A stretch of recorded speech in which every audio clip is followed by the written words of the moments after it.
सात संगत जी, प्यार से कहना धन निरंकार जी। सात संगत जी, ब्रह्म ज्ञानी बोलकर सोचने से अच्छा है सोचकर बोलना। सात संगत जी, चलिए जानते हैं इस विचार के माध्यम से। ऐसा है, प्रमाण करें और ध्यान से सुनो। महापुरुषों बड़े प्यार से कहिए धन निरंकार जी। महापुरुषों, आजकल की इस भागदौड़ भरी जिंदगी में कई बार हमारे साथ ऐसा हो जाता है कि हमें किसी बात को लेकर बहुत ज्यादा क्रोध आ जाता है या गुस्सा आ जाता है, और जब क्रोध हमें अपने बस में कर लेता है तो उसके बाद हम अच्छे और बुरे की समझ खो बैठते हैं और किसी अपने को ही हम कुछ ऐसा बोल जाते हैं जो हमें बोलना नहीं चाहिए था।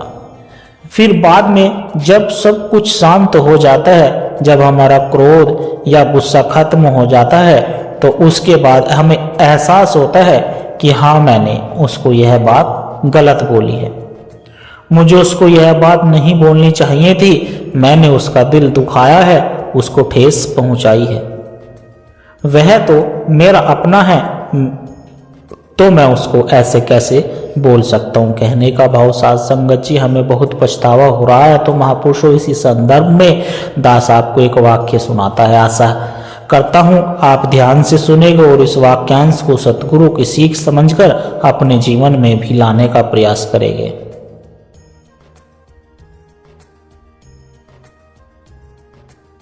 तो महापुरुषों, एक बार की बात है, दो पड़ोसी होते हैं जो आपस में बहुत सहजता से अपना जीवन व्यतीत कर रहे होते और अर्थात वे बड़े ही प्यार से रहते थे।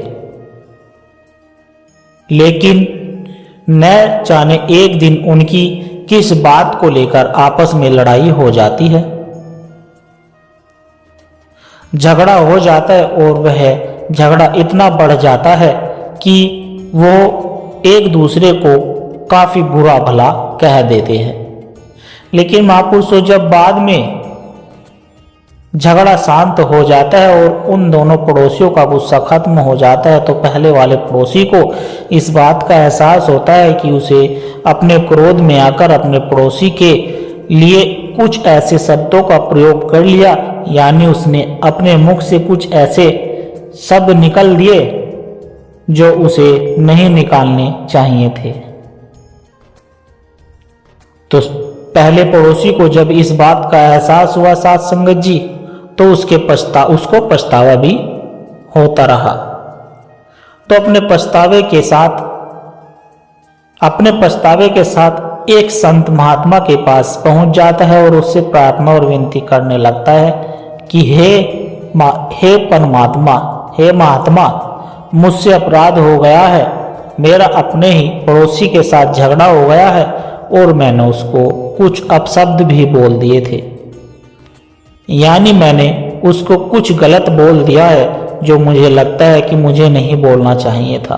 अर्थात अब मुझे पछतावा हो रहा है और मैं अपने बोले हुए शब्दों को अब वापस लेना चाहता हूं। तो महापुरुषों, उस महात्मा ने उस इंसान की बातों को बड़े ही सहज भाव से सुना और फिर उस व्यक्ति से कहा कि बेटा, यह आश्रम में आपको जितने पंख दिखाई दे रहे हैं, महापुरुषों, पंख जो पेड़ पौधे पर चिड़िया बैठी होती है या और कोई अन्य पक्षी बैठे होते हैं, तो उनकी कुछ पूंछ टूटकर नीचे जमीन पर गिर जाती है।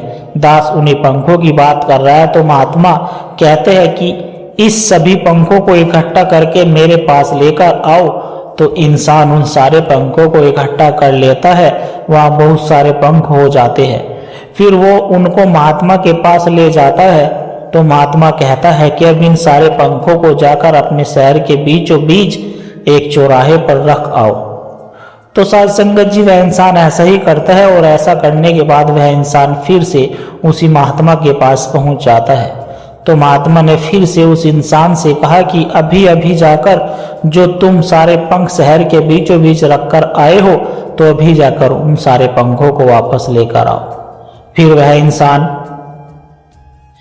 वह इंसान वापस चला जाता है और वह देखता है कि अब तो वहां सारे के सारे पंख हवा से इधर उधर उड़ चुके थे, यानी अब वहां एक भी पंख नहीं बचा था। तो आदमी खाली हाथ संत के पास पहुंच जाता है तो संत उससे कहते हैं कि तुम खाली हाथ क्यों आए हो, वह सारे पंख कहाँ हैं, तुमने वहां पर रखे थे।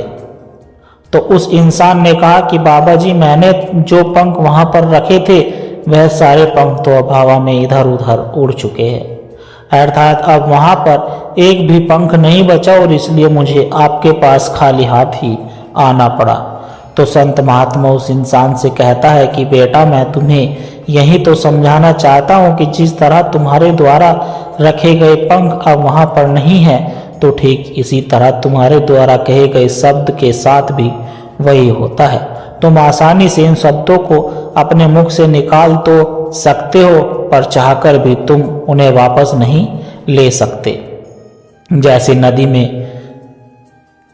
में गुजरा हुआ पानी और कमान से निकला हुआ तीर कभी वापस नहीं होता, तो ठीक इसी तरह से हमारे मुख से निकले हुए शब्द कभी वापस नहीं होते। अर्थात हमें बोलने से पहले सोच लेना चाहिए कि हम बोल क्या रहे हैं और इसका सामने वाले पर क्या प्रभाव पड़ने वाला है। तो महापुरुषों, इस कहानी से हमें यही सीखने को मिलता है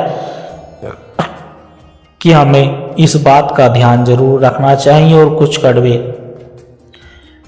वचन बोलने से पहले या कुछ गलत बोलने से पहले यह याद रखें कि किसी को बुरा भला कहने के बाद आप चाहो कुछ भी कर लो, लेकिन फिर आपको कहे गए उन शब्दों को वापस नहीं ले सकते।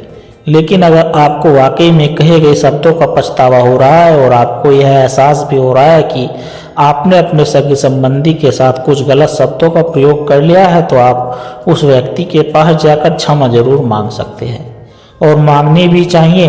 पर महापुरुषों, हमारा ह्यूमन नेचर कुछ ऐसा होता है कि आप कुछ भी कर लीजिए, फिर भी इंसान कहीं ना कहीं हर्ट हो ही जाता है। लेकिन फिर भी हमें अपनी तरफ से एक पहल जरूर तो करनी चाहिए, ताकि सामने वाले इंसान को, जिसको हमारे द्वारा कहे गए शब्दों से काफ़ी दुख पहुंचा है, काफ़ी ठेस पहुंची है, तो थोड़ी सी कम हो सके। और हमेशा इस बात का भी ध्यान जरूर रखें कि चाहे भले ही हम कम बोले पर अच्छा बोले। अर्थात महापुरुषों दास के कहने का भाव यही है कि जब हम किसी को बुरा भला कहते हैं तो हम उसको कष्ट पहुंचाने के लिए ही बुरा कहते हैं, मगर बाद में वह हमें ही अधिक कष्ट देता है। तो खुद को कष्ट देने से क्या लाभ है, इससे अच्छा तो यह है कि चुप ही रहा जाए। तो महापुरुषों दास अब इन्हीं शब्दों से आपसे इजाजत चाहता है। बड़े प्यार से कहना, धन्य निरंकार जी। और साथ संगत जी, आशा करता हूँ दास के द्वारा कहे विचार आप सभी संतों को अच्छे जरूर लगे होंगे। अगर अच्छे लगे हो तो वीडियो को लाइक करें, शेयर करें, कमेंट बॉक्स में धन्य निरंकार जी लिखकर दास के चैनल को सब्सक्राइब जरूर कर दें। और साथ संगत जी, दास की आप जी के चरणों में एक छोटी सी अरदास और है, आशा है प्रवान करें और ध्यान से सुने। अगर इन विचारों ने आपके दिल को छुआ है, अगर आपको आत्मिक शांति का एक कण भी महसूस हुआ है, तो इस ज्ञान के प्रसाद को केवल अपने तक सीमित ना रखे, इस प्रेम के पैगाम को आगे औरों तक भी पहुंचाए। क्योंकि साथ संगत जी, एक दिए से ही दूसरा दिया जलता है। जब हम इस सत्य की आवाज को रोह तक पहुंचाने का माध्यम बनते हैं, तो यह भी निरंकार की एक बहुत सुंदरी सेवा है साथ संगत जी। और इस ज्ञान की धारा से सतगुरु के इन विचारों से निरंतर जुड़े रहने के लिए आप हमारे इस सत्संग के डिजिटल परिवार का हिस्सा बन सकते हैं, ताकि जब भी कोई नया विचार साझा हो वह आप तक सहज ही पहुंच जाए और एक दूसरे के विश्वास से हमें बल मिलता रहे। साथ संगत जी, सतगुरु हम सब की छोटी छोटी सेवाएं स्वीकार करें और दास को भी यह आशीर्वाद दे कि हर रोज दास आप जी के चरणों में ऐसे ही सुंदर सुंदर प्रेरणादायक कहानी विचार लेकर आता रहे। साथ संगत जी, प्यार से कहना, धन्य निरंकार।